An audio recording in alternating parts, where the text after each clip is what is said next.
To create a flicker transition in CapCut PC, place your to-video clips back to back on the timeline. From the second clip, freeze a frame and position it over the first clip right before the transition point. Shorten the freeze frame to half a second.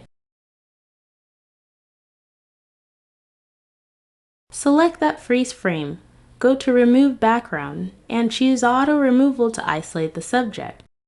Then cut it into one frame interval so every frame becomes a separate cut. Every 2 frames, make the subject fully white by increasing brightness and exposure.